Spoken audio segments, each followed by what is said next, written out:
Today was the last day of school ever in Marquette. The elementary school, the last school open in town, just closed. The school's district and superintendent tells All In they no longer have the budget to keep the school open, thanks in large part to Governor Brownback's public education cuts. Now the town is trying to come to terms with what that loss means for the kids and for everyone else that lives there.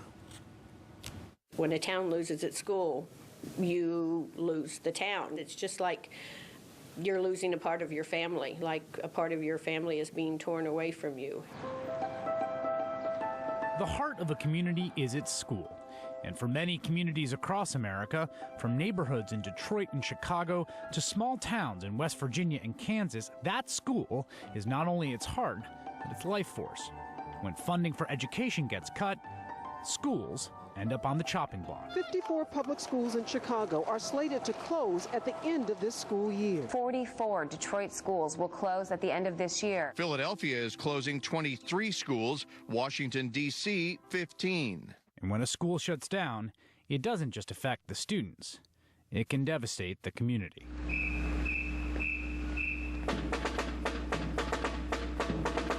Marquette, Kansas is a town of around 650 people in the central part of the state. It has a post office, a library, and an elementary school. Today, that school shut its doors for the last time. We're kind of the heart of the community. You know, we're one of the larger employers in town. Everyone participates at school, but also participates in activities and groups in town. So it's just part of what makes a small town tick. Daryl Talbot has worked in the area school district for 30 years. He's been the principal of Marquette Elementary for the last 7. He's also the school's phys ed teacher. You're at the next game, Braden. Everybody start over. New game. Now that the school is closed, he's retiring from public education. A lot of our families have been here for 4 or 5 generations. It really hurts that the school they went to and loved, and one of the reasons they've moved back here, their children won't be able to experience the same thing.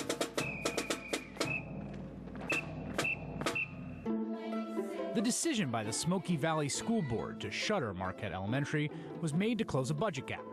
Closing the school will save the district over $400,000 and cut 12 jobs. The superintendent blames Marquette's closure on Governor Sam Brownback and the Republican-led legislature.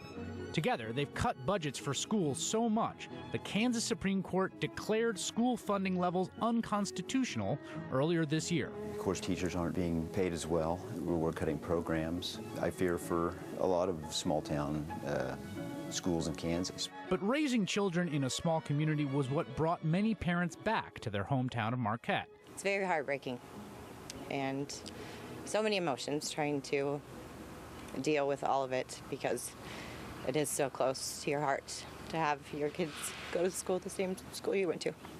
So it's very difficult. The move is equally heart-wrenching for Marquette students who will now be attending different schools in the area. It's like my life. My school is my second family, really. If you drive just a few miles west of here, you'll see town after town that have lost their school, and the towns deteriorate. I mean, that's the way it is, and you know, it's such a huge heart of the community.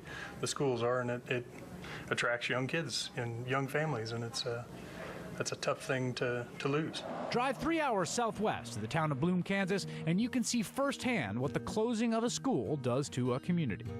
Bloom was once small yet vibrant. Its school closed in the 1960s. This is all that is left.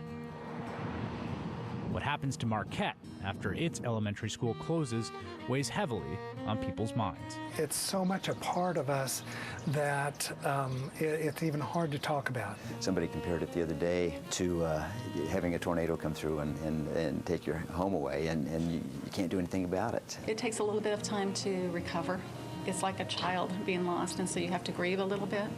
I think we will do whatever we can to try and keep this community going.